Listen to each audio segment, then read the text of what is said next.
સનાતન ધર્મની અંદર ઘણા બધા એવા જૂના મંદિરો આવેલા છે, તેને આપણે ઓળખતા નથી. આજે હું તમને એવી એક લોકેશનના દર્શન કરાવીશ જ્યાં લોકો એકલા જતા પણ ડરે છે. તે મંદિરનું નામ છે રાજલ વેજલ. આ મંદિરનું લોકેશન આવેલું છે દેવભૂમિ દ્વારકા ઓખા મંડળની અંદર. તે મંદિરની બાજુમાં ગામ પડે છે મેરીપર અથવા જૂની દરેવાડ. જો તમે આ મંદિરમાં પહેલી વાર પ્રવેશ કરો છો તો તમને નોર્મલ લાગશે. જેમ મંદિરની 4 દિવાલોમાં તમારી નજર પડે છે તો તમે ડાયરેક્ટ મંદિરની બારે ભાગીને આવી શકો છો.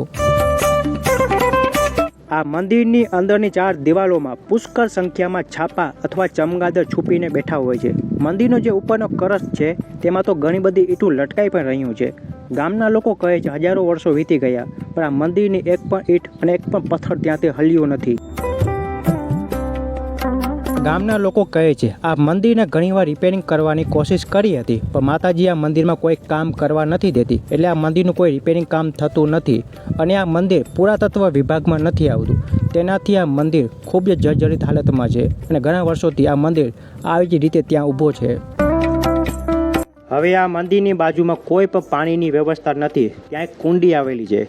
ગામના લોકો તે કુંડી ઉપરથી એવી વાત કરે છે પહેલાંના સમયમાં જે ગઈઢાઓ હતા જે એના પાસે વ્યવસ્થા હોય ગાય બકરી ભેંસ તેનું દૂધ લઈ આવતા અને તે કુંડીમાં ઠલવી જતા હતા અને એ દૂધને પીવા માટે રાતના સમયમાં પુષ્કળ સંખ્યામાં ત્યાં નાગ અને સાપ આવતા હતા.